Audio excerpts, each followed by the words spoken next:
easier. So is there anyone who wants to put a question in the chat? And if not, we can go to some of the questions that were submitted. Who has that list? Anybody have that list?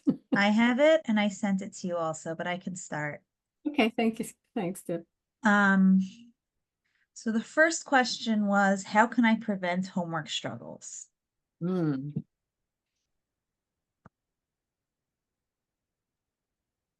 wants to take that one, or at least get started? I can get started on that one. So I think what's really important is that we recognize first, what is the experience for our kids as students at the end of the day? So when we pick them up, I think we have to assess them a little bit. I like to use the acronym HALT. Are our kids hungry? Are they angry? Lonely? Tired? So I think what's going on for them emotionally, and the fact not to just jump on them and what is it that you have to do for homework? When is this due? Blah, blah, blah. We need our kids to relax. It's been hard for them. They're keeping it together all day long. I think also we have to plan. Where is it that we're going to get started? What comes next? Do we want to start with the hardest thing? But we have to start with a plan. Also, where is it that our child studies best? So there's going to be a lot of questions that we can ask them. What is working for you? What is challenging for you? Do you want support? Which support do you need? How can I help you? So that would be my first few things that I would address. In addition to, please, when we pick our kids up from school, they are so happy to see us. Please do not be on your cell phones. Just they need our attention. Again, their experience as ADDers, they may not be matching up to their neurotypical peers. So we really want to give them all of our attention. And I'll hand it over to any of my other colleagues. I'm going to add something, and that is, Joni always says to keep your expectations realistic. And that being said, you cannot prevent homework struggles across the board. So don't expect to. Because there's going to be homework struggles. We all have it, you know, we all have times we don't want to do what we need to do. And as adults, we hope that we can adjust and self-regulate more. But our kids don't have those resources yet. And they may not be able to do that in the same way that we can. And the I don't want to do it is going to come out very potentially behaviorally. Or I don't know how to do it, but I don't know how to ask for the help I need. And I always go back to the example of my daughter in 4th grade, who would sit in math class and the teacher would say, get started, and then I can see where you're struggling. And she would say, but I don't know what to do. And the teacher would be like, well, if you don't get started, I can't help you. Well, we were in a meeting of my husband, myself, the teacher, the assistant teacher, 2 principals, the social worker, and my daughter. And it finally came out, she didn't know how to use a multiplication table. So she didn't even know how to get started. But yet the expectation was set above what she was capable of. And so sometimes when you're dealing with that struggle, like Andrea said, it's looking back and seeing what's really underlying and what's really going on. Anybody else? Yeah, I can piggyback on that. All that great stuff, actually.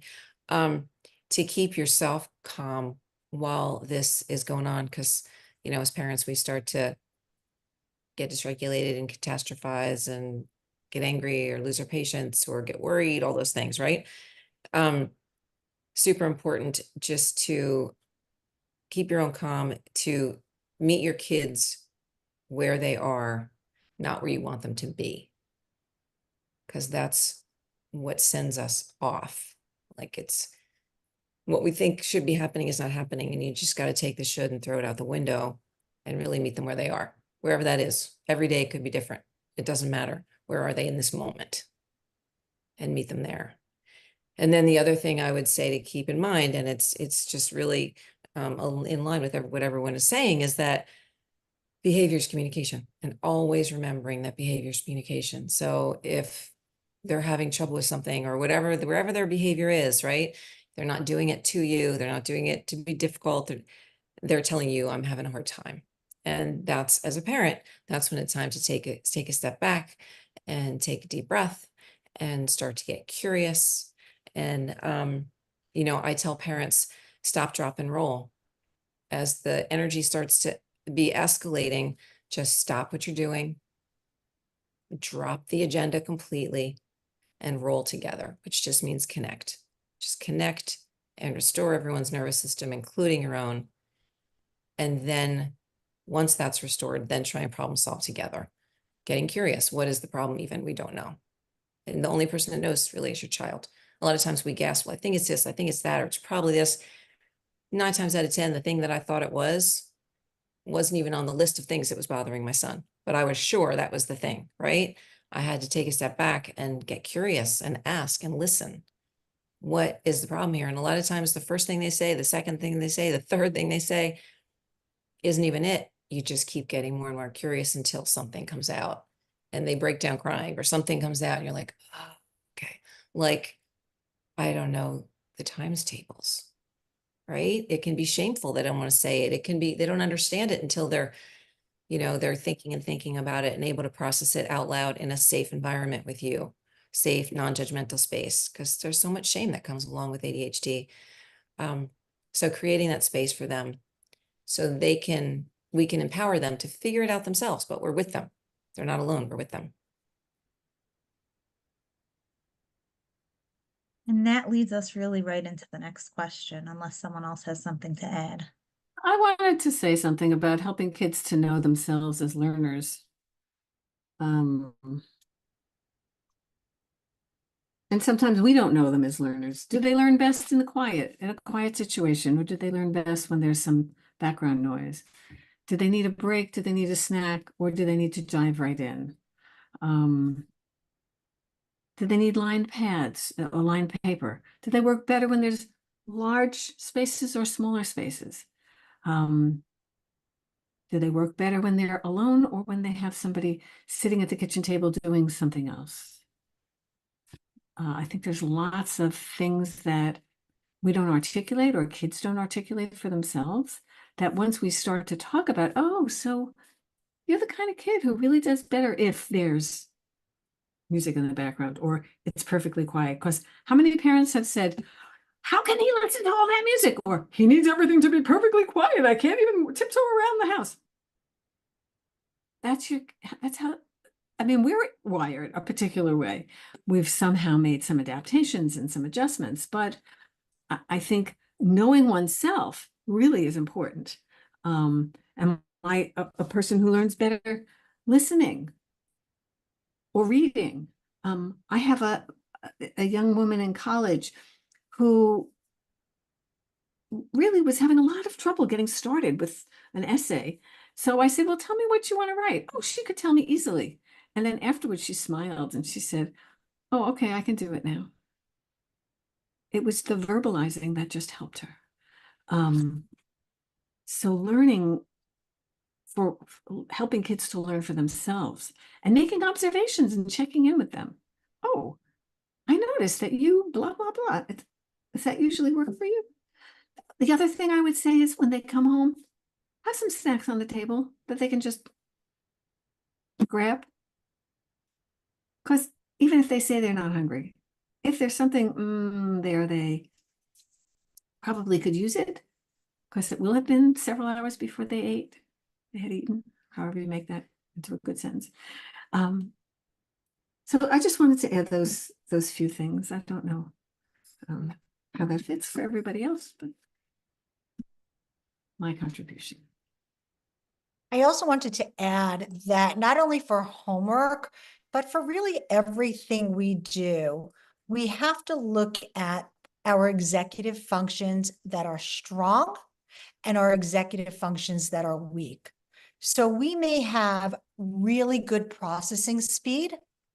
We may have a very weak working memory. So although we can understand and digest information, we may have a hard time manipulating that information, recalling it, and working with several steps.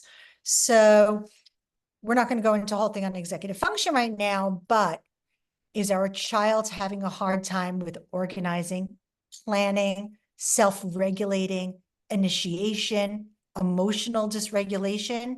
So it's really important for us to look at our child as an individual and to get underneath some of those executive functions. How do we do things differently for them, knowing their strengths and their weaknesses in this area? And I think that's beautiful because it dovetails with what I'm saying. Mhm. And then the question is, how can we help them to identify and start to think about, oh, that's easy for me, but oh, that's so hard. And I wouldn't be opposed to a checklist. Oh, here, what do you think you're good at? That's math. That's a piece of cake. Oh, I hate to write. Oh, I have to read all that. Whatever it is, it could be a great starting place. And what happens with kids and adults too is the things that they're really good at, they take for granted. And the things that they have struggles and challenges with feel much, much bigger. And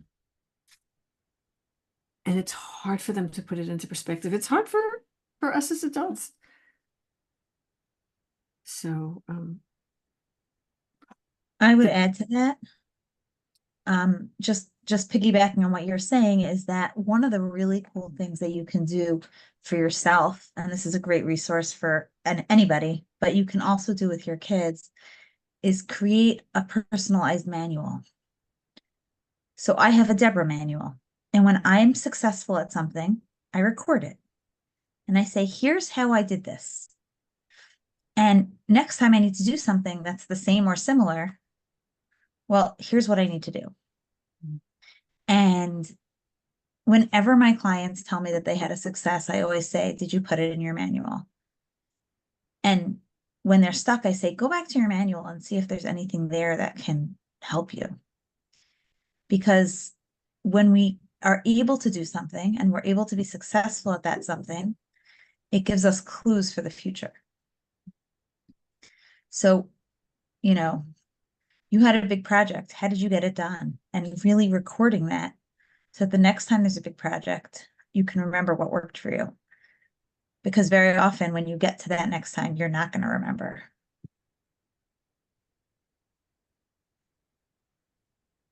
I love that, Deb. And it also solidifies in their head as they're writing it down. It gives them the opportunity to think about what it was they did. So it's just kind of like locks it in And there. celebrate. Steps. Yeah. I love that. and here I am thinking, and how many kids are going to actually write something like that in their notebook? Your kids don't have to write it. You can write it for them. They can tell you and you can write it for them. Or they could dictate, I suppose. But you know what? If you have a shared doc, automatically the kids are going to look at it and you can write it. I just want to check in with the other attendees because I'm not sure if everybody has kids. So I just want to check in and see if people have other questions that may not be related to homework.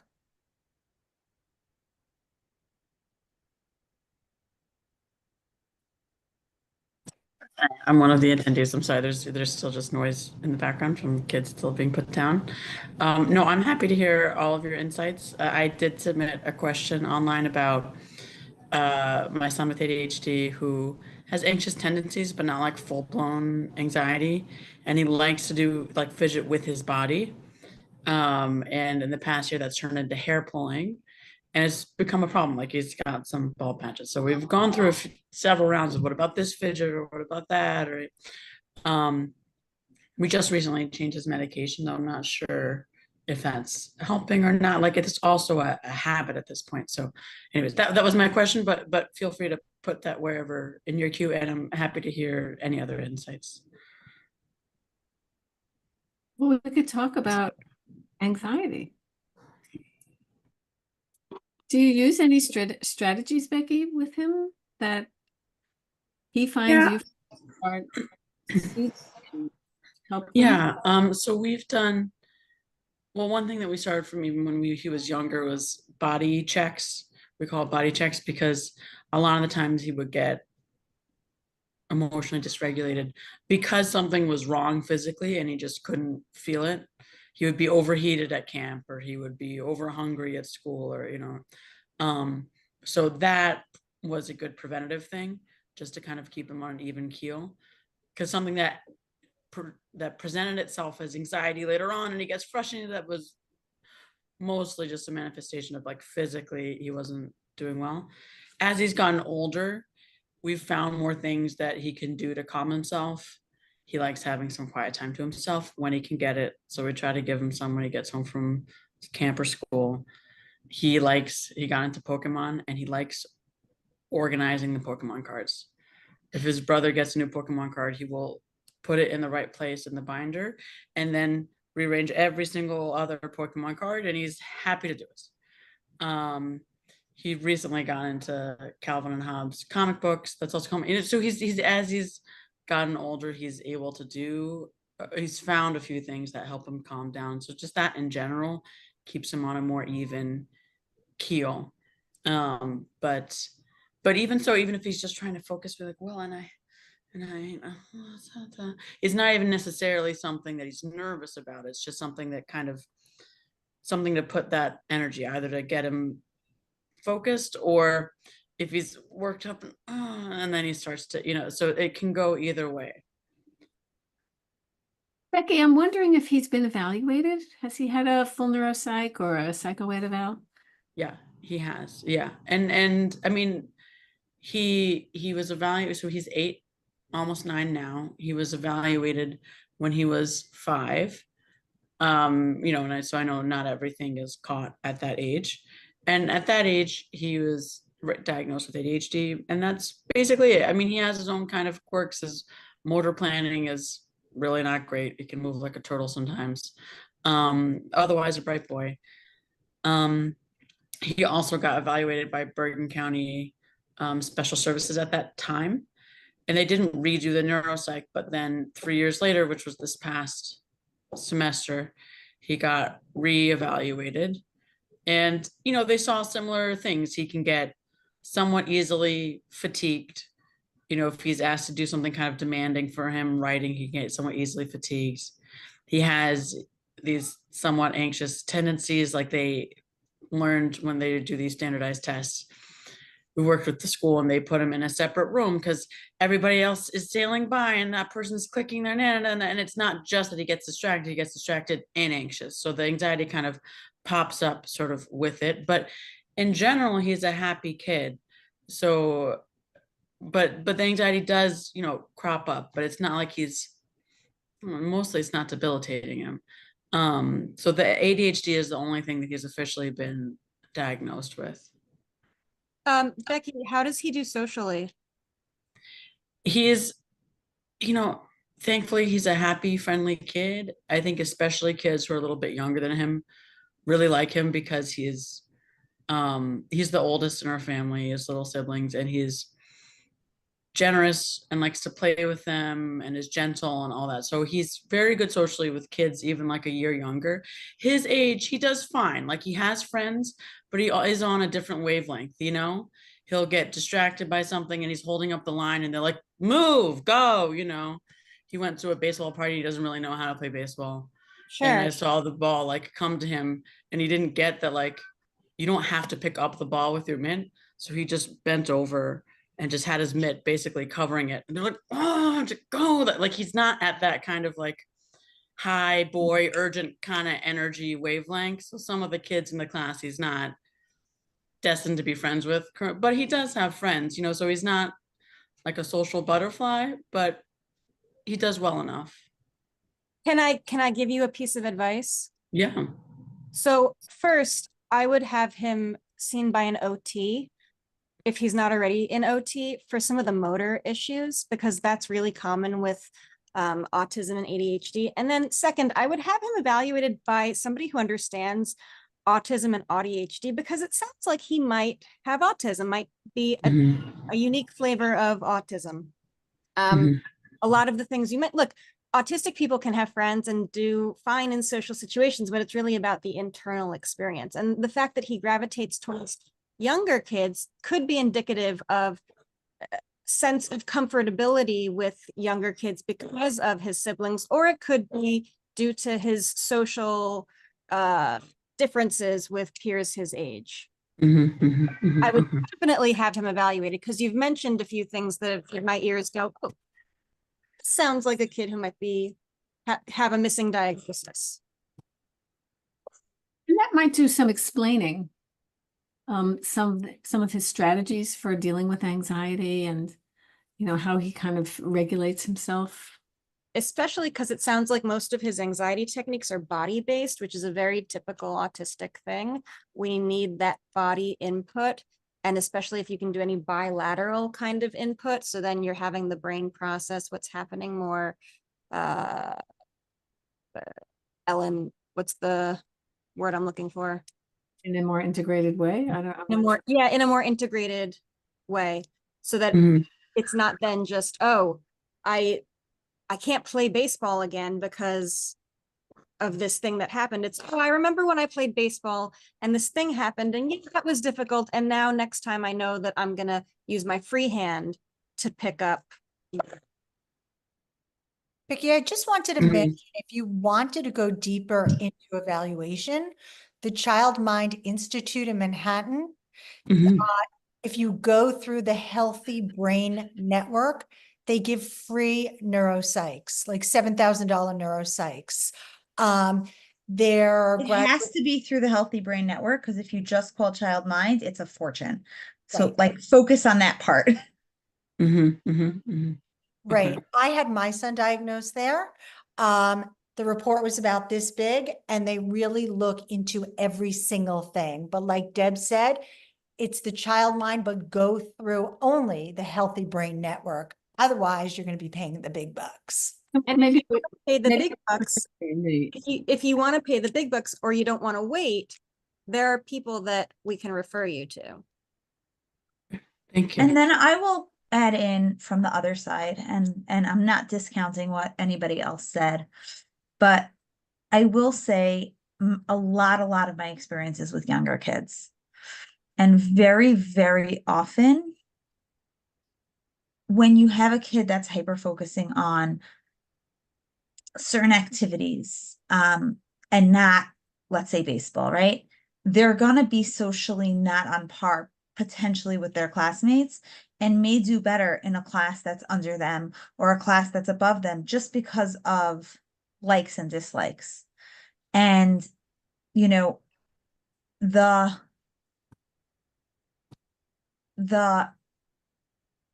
if he would want to build on relationships with his classmates, then practicing those skills can be helpful at times.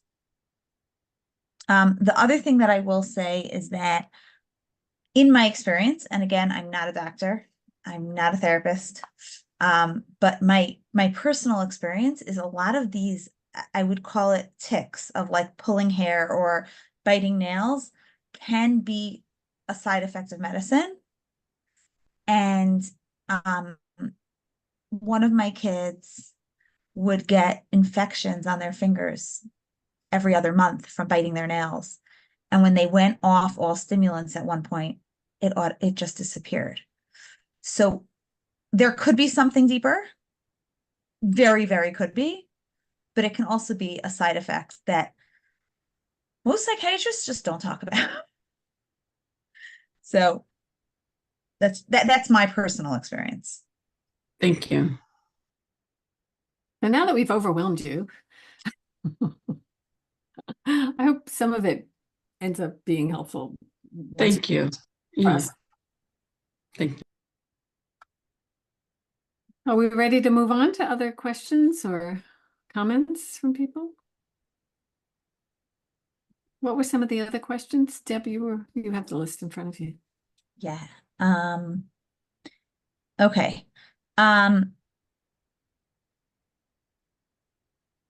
I heard about CPS, collaborative problem solving. Would you explain the concepts? So I'm wondering, or should I say, I recommend highly to understand collaborative problem solving better, to look at the works of Ross Green, Dr. Ross Green, and Dr. Stuart Ablon.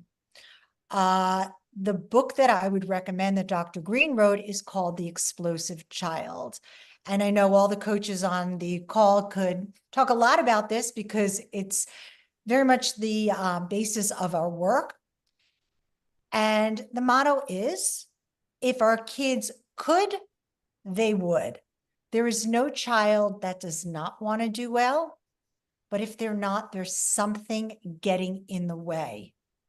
And just like I said before about the executive functions, it goes for CPS as well, collaborative problem solving. We have to look at our kids and understand what are the executive functions that they're having a hard time with. When the demands exceed their capability, that's when we start to see these challenges. The model of collaborative problem solving is also about working with our kids so that it's not always an authoritative approach. It's not a child-centered approach where we're allowing our kids to make the rules, but more so a collaborative, win-win, doable, durable agreement of how are we going to go about things, which makes for a much which makes for greater connection and a much calmer relationship. But also, Also, sorry, sorry, go ahead. I was just going to say it helps kids to be participants in whatever is going forward and actually being heard. It goes back to what I can't remember. Maybe it was Joni who was saying, you think it's this and you think it's this and you think it's that. But the more you open the door for kids to talk about what's going on, the more you can learn about what their experience is like. It doesn't mean, oh, I hate school, that you're going to say, okay, well, then don't go to school. That's not the way it works. But it does allow us to really open ourselves to what kids are saying and to not have preconceived ideas. Is that Also- right? Yeah, absolutely. And just like Joni said before, it's not that our kids are trying to give us a hard time, but they're having a hard time. I want to give a quick example for those of you who are my age and remember I Love Lucy. But when Ethel and Lucy were working at the chocolate factory and the conveyor belt was going at a very moderate speed, Lucy and Ethel were able to do their job at the chocolate factory. But when the conveyor belt was speeding up at an obscene speed, they were not able to meet expectations. And everything became very chaotic. So please remember that expectations need to be modified for our kids. And also, we have to look deep into what is getting in the way. Which executive function skill do we need to hone in on and support? I just wanted to add that as for the explosive child and Ross Green and his work, is that it's also a tool for parents to have a mind shift on just to give them a different playbook. So if you are having challenging experiences with your child and getting them to do certain things, this really helps to shift the focus just on them and changing their behavior and really looking at the parent and, look at what's not working, being able to evaluate that, and you can get new add strategies to your own toolkit that can help you sort of break down some of the challenges challenging behaviors that you're seeing and how you can better deal with them. That's, I think, the benefit of the whole collaborative problem solving, is that for a lot of parents, we sometimes think it's our way, and we've always think it should all, this has been the experience that we bring to parenting, but this really helps us to get out of that sort of that mindset. I want to add, and this is something that I've shared with parents that struggle with going from the authoritative to the collaborative. And that is just to keep in mind, if your boss would come in to you and say, you need to do this way, and you can't move from that at all, it's going to be really hard for you to do what your boss wants. But if your boss comes in and says, here's the outcome that needs to happen, do it however you want, and you have license to do it your way and personalize it, it's going to make it much easier for you to do. And we're helping our children get there with collaborative problem solving. Here's what needs to happen. You need to be in school on time. How do you want to get there? What do you need in order to get there? How can I support you to get there? And having those conversations is really what this is all about, in a step-by-step framework that's laid out for you to make it really easy.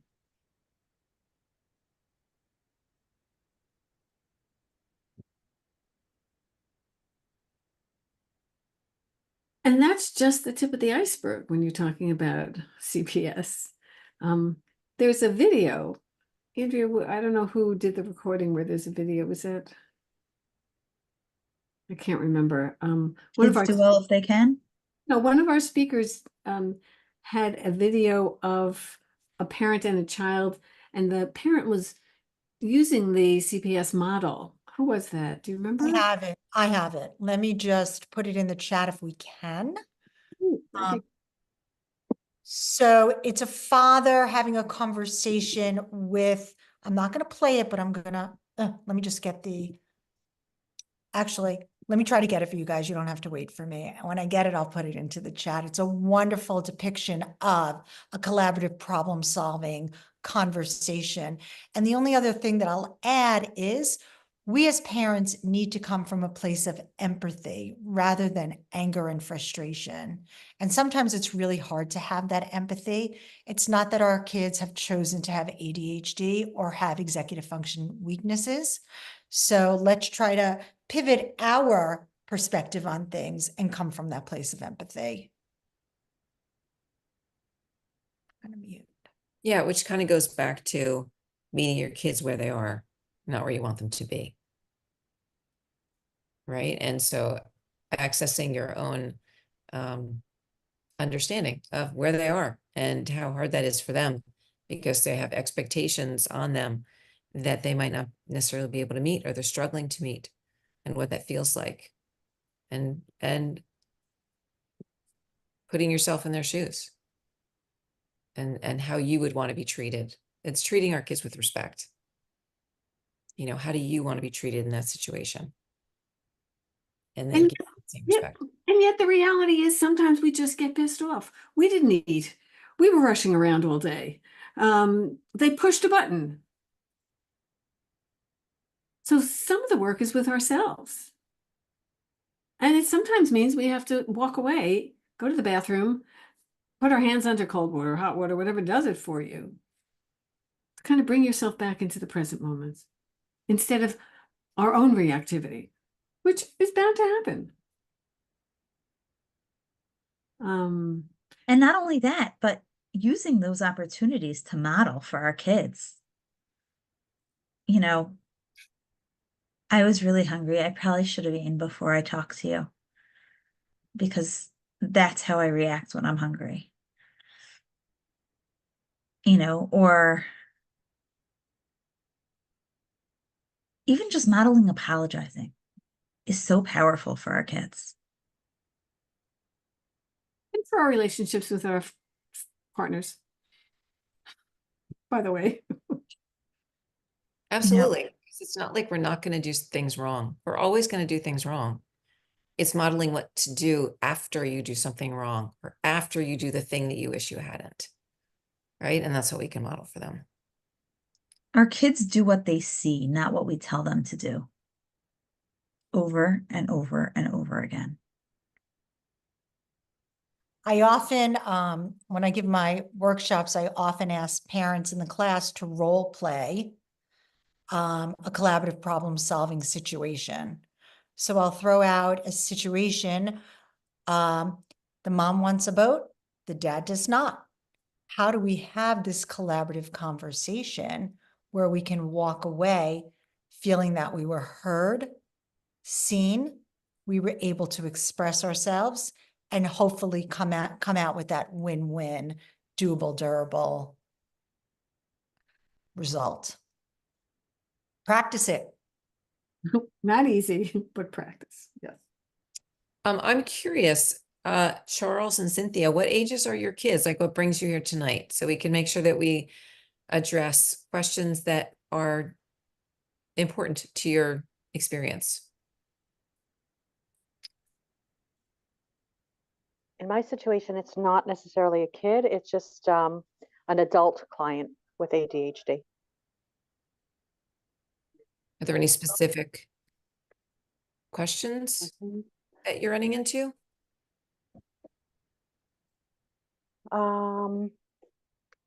I just wanted to get some insight into what to do when anxiety gets in the way and of executive functioning skills in an adult. May I ask you, what do you do now? I'm a clinical social worker. I work for Jewish Family Services in Middlesex County. Good for you. Good. So So can I- you wanted to learn about ADHD. Great. We need more people who understand it and who can help all those adults out there who are misdiagnosed as anxious or depressed, but that's a secondary co-occurring issue for. I meant, so what do you do with clients? How do you help them now when they are experiencing anxiety and it's keeping them from accessing, their executive function skills? Well, one of the things I would do with them is some relaxation techniques. And the other thing that I would do with them is, like someone mentioned, reminding them of past successes and actually asking them to write that down so they can access that at other times when they're feeling like they can't do this and everything's overwhelming them. Thank you. And yeah. And positive Is self. there a lot of negative self-talk that goes on? Is that what they're dealing with? One of the things that they're dealing with? Yes, for sure. Yeah. So substituting positive self-talk and helping them realize when they generalize, like I can never do this, I always do that, and pointing out situations where they have been successful. Yeah. I really like Byron Katie's. She's like a set of 4 questions. I think it's called The 4 Questions, the book that she's done a bunch of books, but have you heard of Byron Katie at all? No. So that might be a great person to look up. And it's just a way of going through these thoughts one at a time and really questioning them. Wow. Okay. Like, is this true? Do I have any evidence to the contrary? And really Right. deconstructing this deceptive brain message with facts. It's very CBT. It's very cognitive. Yeah. I just really think she just has it like really in a very easy way to follow. But yeah, it's super CBT. I actually have an article with the 4 questions because I believe in her work so much. So I'm going to post it in the chat as well. If you would like to read it, go for it.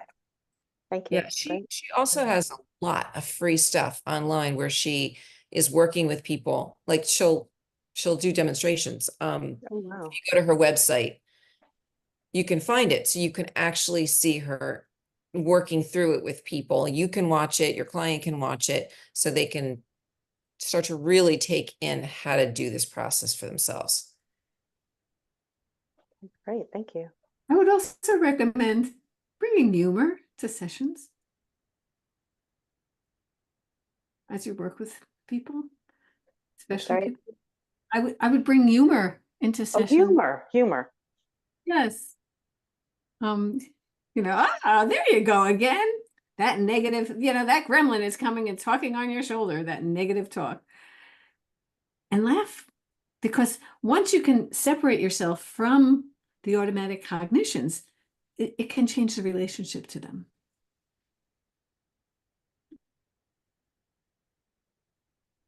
Thank you. But you were also asking about it, this person having executive function difficulties. What are you seeing? Yeah, she does. What is?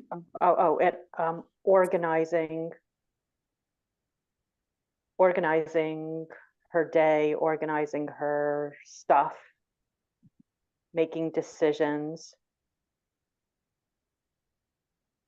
Time management.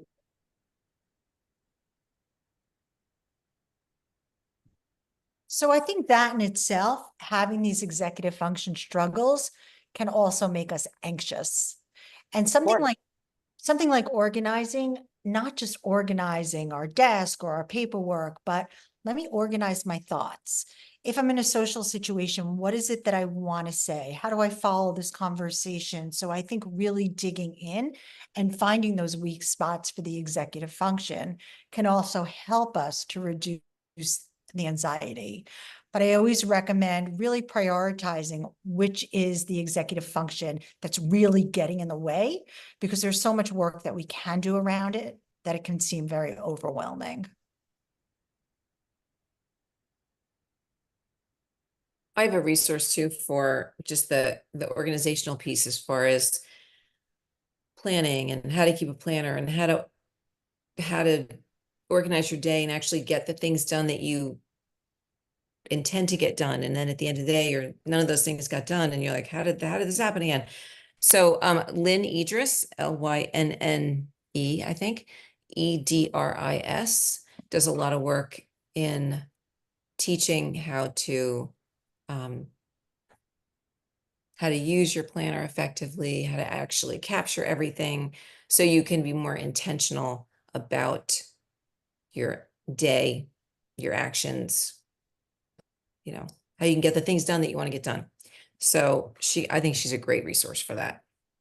And she just put out an email that she has free workshops coming up. I didn't look at the details, but she's offering a bunch of free workshops over the next few weeks. Oh, great. So can we? I just put her name in the chat. Deb, can you send those that reference? Can you post it on Facebook? Cynthia, I don't know if you're on our Facebook page, but it might be useful because we always are posting offerings, whether we're offering it or somebody else is offering it, like Lynn is offering these free workshops. Might be worth it. July 15th to July 29th. We also have a recording of Lynn Idris speaking on our website because she was one of our expert speakers. So if you go to the Bergen County website, you can look for the recording of her and listen to her as well. She'll have some information there.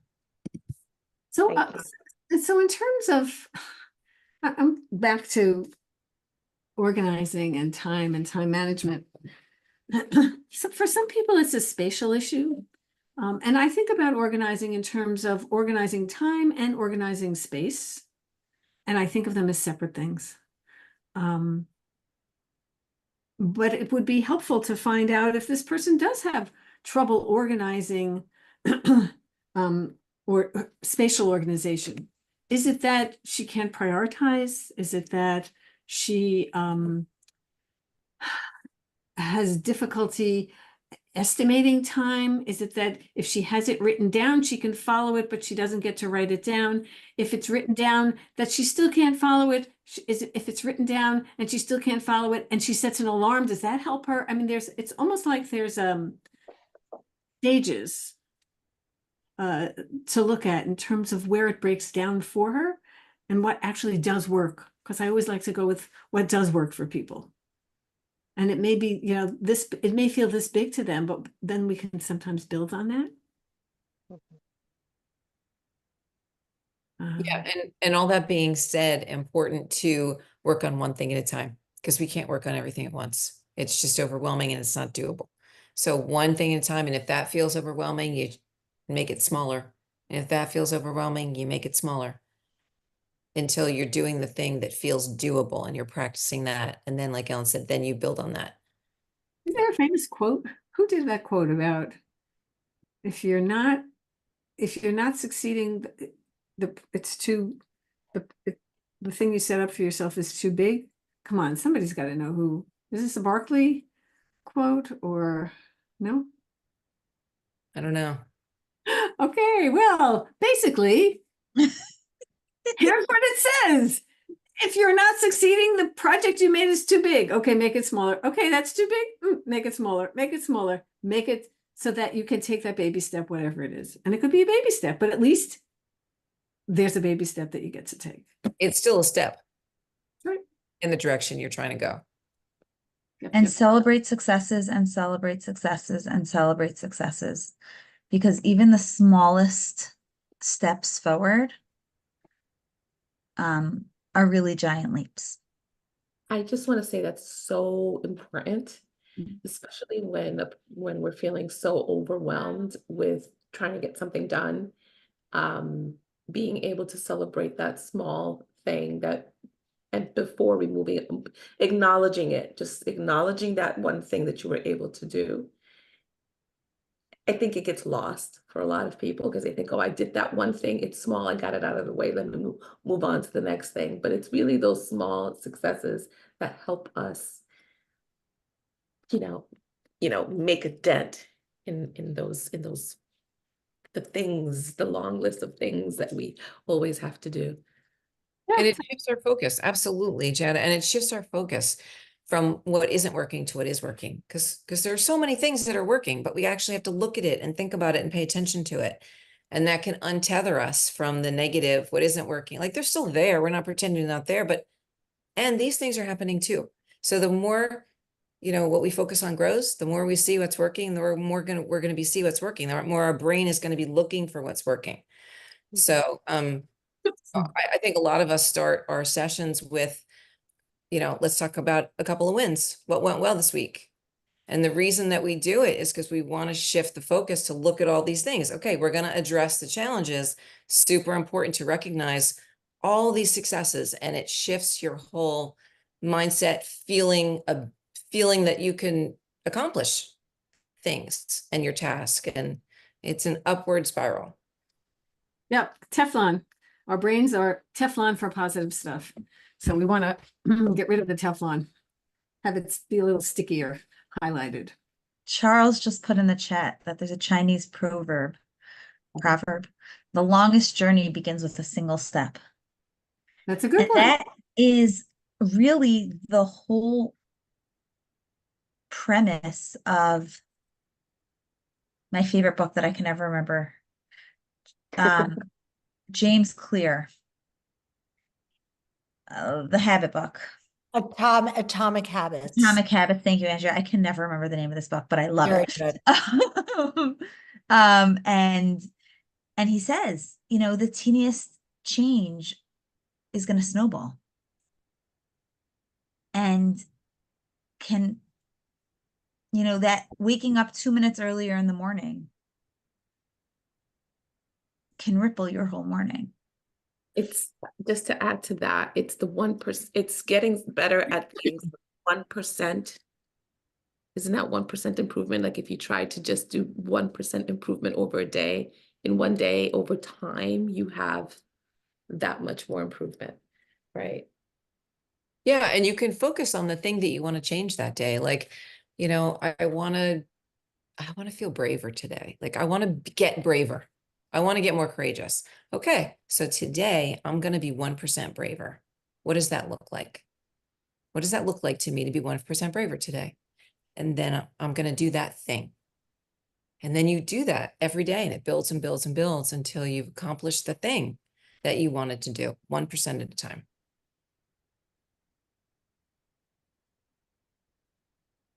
An example that I like to share. My cousin used to commute over the George Washington Bridge every day. And if he left his house at 7:15, he made it over the bridge in 35 minutes. If he left his house at 7:17, it took an hour and a half. Consistently. And you think, what's 2 minutes? What's a little bit? But a little bit can have massive repercussions, both positive and negative. So Cynthia, have we overwhelmed you with?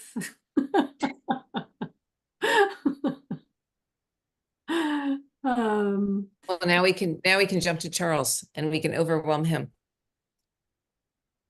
Charles, what brings you here?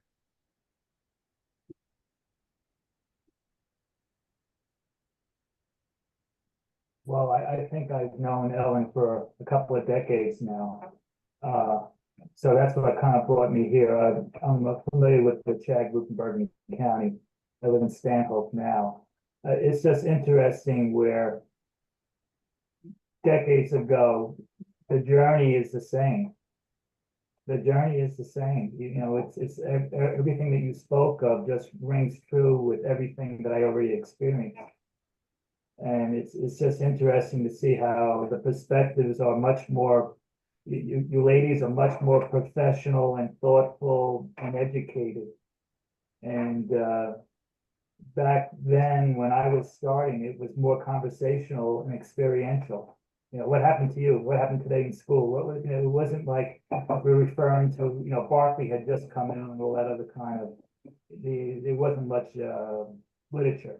And if you told somebody else that your kid had ADHD, they would look at you like, I don't know, you had VD or something. It was like they had no idea what it meant.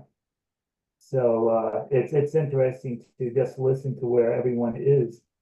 But what I can say is you have the idea of like what I found the hardest thing for me to do was non-judgmental observation. It's so difficult to observe, detach, you know, and detach yourself from their experience, that you kind of impose how you were or how I was versus how they are and how they are might be in the future. And my difficulty was my experience educationally was just the opposite of my daughter. So it was very hard for me to conceptualize where she was compared to where I was. And the other point that I would make is that how the ADHD can be visualized through the years change. How you see it when your child becomes a teenager is going to be different than when he was a child. And how I see my daughter at 30 now, and the issues that she has with ADHD as an adult in the workplace is totally different. And but the underlying thing is it's still there. You know, the big thing they talk about through the years is that your child will develop coping skills. So that's kind of like a catch-all, a coping skill. So by the time you're an adult, you develop coping skills to help you get through your ADHD. But it just might be that you adjust your education to where you can handle it. You find a job that just that the ADHD can handle it. You know, you make maybe it's compromises, but the flip side of ADHD is some people have ADHD who are, most of those people are very, very bright, but they're kind of scattered. In my daughter's case, they call it developmental disability. So she didn't have that capacity to overcome the shortcomings of the ADHD. So she was always in special ed and things like that. But it just goes that, you know, the experience that we had now as a child, you know, handling a young adult now with ADHD, it's still there. You know, you just don't, you know, people say it goes away. It doesn't go away. You know, like it or not, it doesn't go away. You know, so that's what I would try to bring up with everyone. Not to be pessimistic, but it's just a question of, you know, you'll become more experienced, and it's just you'll learn to cope with it, literally. Yeah. You know, to think that it would go away is to think that your brain's going to go away, because ADHD is how your brain is wired. Like, it is what it is. So it's learning it's learning, something that Ellen had said about understanding yourself better, understanding what's hard, what's worked in the past to help you in that situation. Really, what it makes me think about are strengths. Like, everyone's got their strengths and everyone's got their challenges. What are my strengths? And how do I use them to overcome my challenges? How do I use them to get me where I want to go? I think that we come from traditionally a very deficit-based mentality. What am I not good at? And let me get better at that. And then let me move forward with that, which, it just doesn't really make any sense. It's, what am I good at? What comes naturally to me? What feels good to me?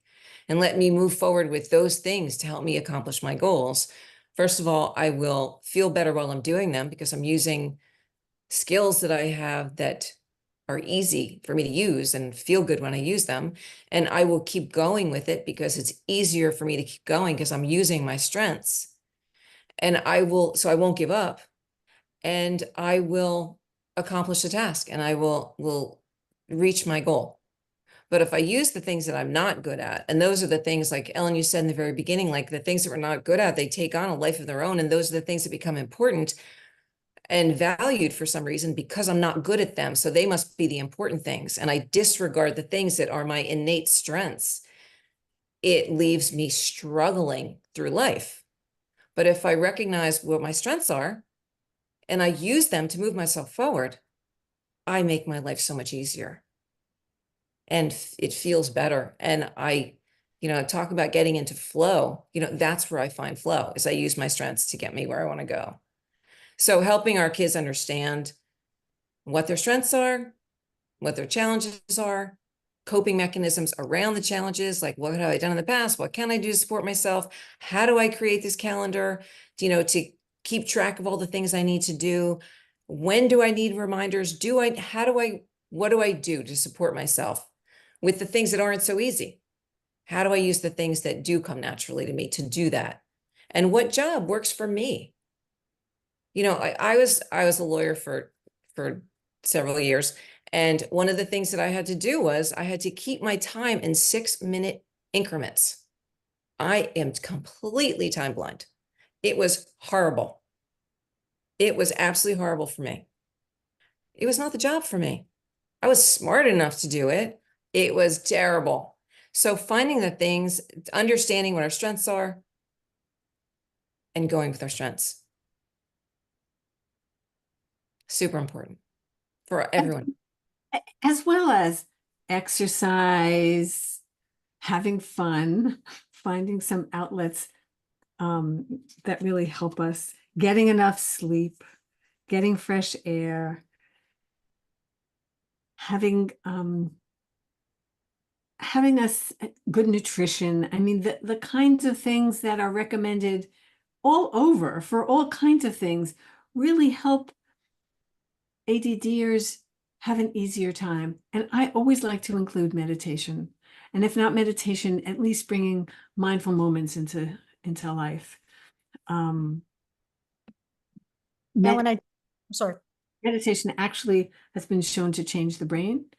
And for people with ADHD, it can make a huge difference. Absolutely. You were just talking about the components of the inner pharmacy. And one of our past speakers, which you can see on our website, past recordings, her name is Monica Haskell.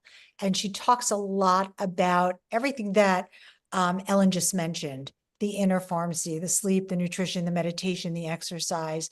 So I would invite you, if you want information on that, to look at Monica's work. Something that I was thinking as Ellen was talking and as all of you were talking is knowledge is power. And I don't know if you guys have been to the International CHADD Conference. This year it's going to be in California, November 14th through the 16th, I believe it is. There's a wealth of knowledge out there, and it's so beautiful to be amongst our zebras, people that are like us, people that understand. And it's truly a happening. It's a great experience if you have an interest in going. That So, could be, that So I would think be a really, that's a great, I'm really glad you brought that up before we close up our time. It's after 9 o'clock. Joni, you were going to add something. I'm sorry. yeah, I was just gonna say, like, I don't know what their circumstances are, Charles, but that could be a beautiful thing to do with your daughter. So learning, going together to the conference and learning together about ADHD, what could, being with other people, being with other parents that have kids with ADHD, adult kids with ADHD, and for your daughter to be in an environment where, I mean, maybe she's already done this, I don't know, but to be in an environment where she knows she's not alone, she's not crazy, she's not broken, and for you to experience that as well, even though you know it, right? To experience that in community is really pretty powerful. I wanted to throw in there to what Ellen was saying, in addition to those inner pharmacy things, one of the things that I found to be super effective is a dopa menu. And what that is where you make a list of things that fill your cup and give you the dopamine to keep going. And for everyone, it's going to look different, but you can find, if you Google dopa menu, you can find samples online and just get ideas. But it's been very, very effective for a lot of people. Thank you. That's great. I didn't I know love that. that. I haven't heard that before, Deborah. I love that. I was just going to say, I talk to people about, coming up with things that get their dopamine cooking, but I didn't know there was a menu. Thank you. That's great. Well, So it's make your own. It's, different ideas and different things, you have starters and sides and appetizers and desserts. And those are for all different stages of your task. So once you get started, you can choose a starter. it's very And clever. when you're finished, you can get a dessert. I love it. I put it in the chat. Oh, you put it in the chat. I wrote myself a note. can we get a few desserts if we'd like? Andrea, you can get as many desserts as you want. You've earned them all. All right. So let's end on this note of dessert. I hope that for those of you who left and those of you who are here, that you found this helpful. It's sort of fun for us all to be together and to be throwing out ideas. So thank you, Jayada, Andrea, Rachel, Deborah, Joni, and from my heart to yours. Great to see you. I hope we see you again. And in September, we have a whole new round of people. And look who's there. So cute. All right.